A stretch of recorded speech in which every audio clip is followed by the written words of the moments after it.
struggle to stay on our meal plan because we're constantly trying to cut calories.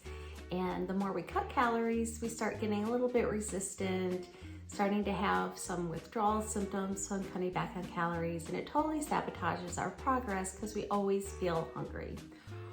Well, here are 4 ways that you can actually eat more food without gaining more weight.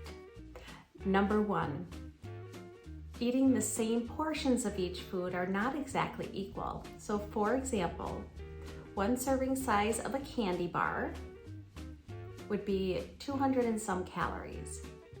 A serving size of grapes, which is a half a cup to a cup, only has between 50 and 70 calories, depending on the size of the grapes.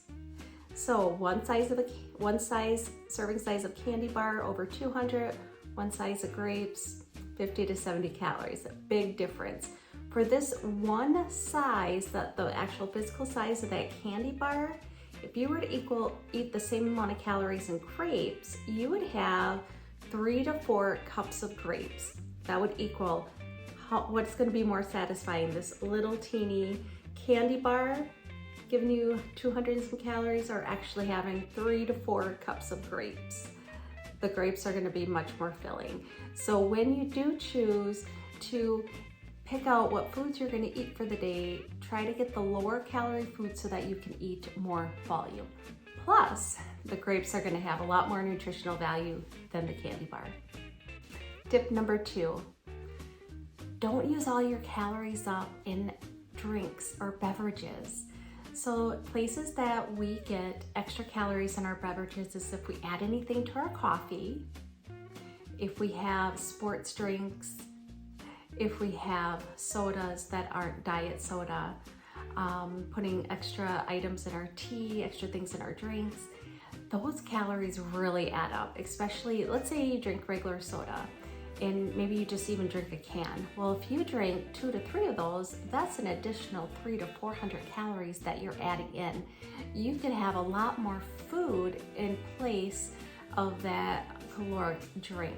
So whenever possible, try to drink something that, like, just plain water is great for you, or try to have a low to no calorie beverage. And number 3, try to get as whole and as fresh as you can with your food choices versus processed foods. And here's why.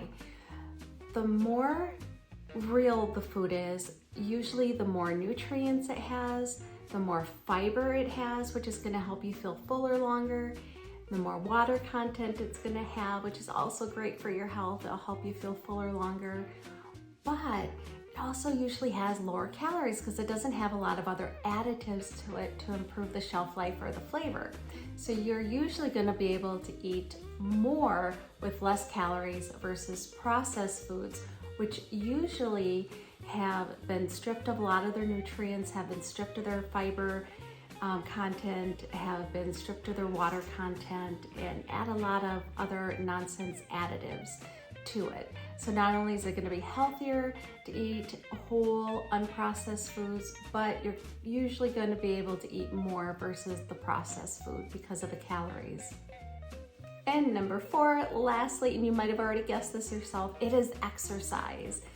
So by exercising on a regular, consistent basis, that's going to turn your body into a calorie burning machine, which in turn allows you to be able to eat a few more calories, either to maintain your weight or even if you're losing weight. But the key is consistency so that you can get the calorie burning benefits even longer. And not only with the exercise, but just movement in general. So exercise is great, but out of a 24-hour day, if you're exercising less than an hour, that's only an hour out of a 24-hour day. So the rest of that time, try to get as much movement as you can. Stand as often as you can. When you're standing, try to sway back and forth or jiggle your feet or move your arms, anything. When you're sitting, are you able to move your feet? Are you able to do some arm exercises? What about when you're trying to relax to watch TV? Is there anything that you can do on the floor? Anything that you can do in the chair? Try to make your regular household activities more vigorous if you can. all that activity really adds up at the end of the day to help you burn more calories. And then in turn, you might be able to add in some more calories to help at the end of the day. I hope those tips and tricks helped. I know one other thing that people struggle with when they're trying to manage their weight is stress eating. And I have an amazing course that I built out, and I have a freebie guide just for you. Look below and feel free to join to get that amazing freebie. I think it will really help. And if you find this helpful, please share, like, and comment below if you have some tips that work well for you. Until then, I hope you have a blessed day. Bye, friends.